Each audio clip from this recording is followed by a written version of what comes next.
ಏನೇ ಕಷ್ಟ ಏನೇ ಇದ್ದರೂ ಬಂದು ದೇವ್ರ ಹತ್ರ ಒಂದು ಸಂಕಲ್ಪ ಮಾಡ್ಕೊಳ್ಳಿ. ನಮ್ಮ ವಿಜಯಕಾಳಿ ದೇವಸ್ಥಾನ, ಶ್ರೀ ವಿಜಯಕಾಳಿ ದೇವಸ್ಥಾನ.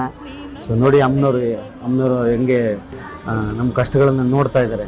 ಸೊ ಅದೇ ರೀತಿ ಆಮೇಲೆ ಇನ್ನೊಂದು ಎಣ್ಣೆ ಬಿಡೋಕ್ಕೆ ಎಲ್ಲೆಲ್ಲೋ ಈಗ ಡ್ರಿಂಕ್ಸ್ ಎಲ್ಲ ಹೆವಿ ಹ್ಯಾಬಿಟ್ ಆಗ್ಬಿಟ್ಟು ಚಟ ಜಾಸ್ತಿ ಆಗ್ಬಿಟ್ಟಿರ್ತದೆ. ಚಟ ಸಂಜೆ ಆದರೆ ಎಣ್ಣೆ ಅಂತಾರೆ. ಸೊ ನಮ್ಮ ಈ ಎಷ್ಟೋ ಎಕ್ಸಾಂಪಲ್ಗಳು ನನ್ನ ಸ್ನೇಹಿತರು ಹೇಳೋರೆ. ನನ್ನ ಸ್ನೇಹಿತರು ದಿನ ಬರೋ ಕುಡಿಯೋ ಅಂತ ಕೇಳಿದ್ರೆ ಇಲ್ಲ ನಾನು ಡ್ರಿಂಕ್ಸ್ ಬಿಟ್ಟೆ ಅಂದರು. ಎಲ್ಲಿ ಬಿಟ್ಟೆ ಅಂತ ಕೇಳಿದಾಗ ನಾವು ಪವಾಡ ಬಸಪುರ ಒಂದು ಆಶೀರ್ವಾದ, ಇಲ್ಲಿ ನೀನು ಎಣ್ಣೆ ಬಿಡಲಿಲ್ಲ ಅಂದರೆ ಕಷ್ಟ. ಇಲ್ಲಿ ಒಂದು ಸರಿ ಆಣೆ ಮಾಡಿ ಬಸಪ್ಪನವ್ರ ಮೇಲೆ ನೀನು ತಿರೋ ಏನಾರು ಎಣ್ಣೆ ಹೊಡಿತು ಅಂದರೆ ಆ್ಯಕ್ಚುಲಿ ಧೂಳಿಪಟ ಆದವ್ರನ್ನೂ ನೋಡಿದ್ದೀವಿ.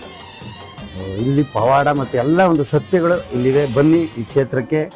ಇದಲ್ದೇ ನಮ್ಮ ಗುರುಗಳು ಹೇಳೋ ಕವಡೆ ಶಾಸ್ತ್ರ ಹಾಗೂ ಅಂಜನ ಶಾಸ್ತ್ರ ಆ್ಯಕ್ಚುಲಿ ಎಲ್ಲ ಕೇಳ್ಕೊಂಡು ಹೋದವರೆಲ್ಲ ಇಲ್ಲ ನಿಜ ನಮ್ಮ ಗುರುಗಳು ಹೇಳ್ದಂಗೆ ಆಗಿದೆ ಅಂತ ಹೇಳಿದ್ದಾರೆ. ಸೊ ನಾವು ಬಂದು ಕೇಳ್ತಾ ಇದ್ದೀವಿ. ಇವತ್ತು ಕೇಳಬೇಕು ಅಂದ್ಕೊಂಡು ಬಂದಿದ್ದೀನಿ.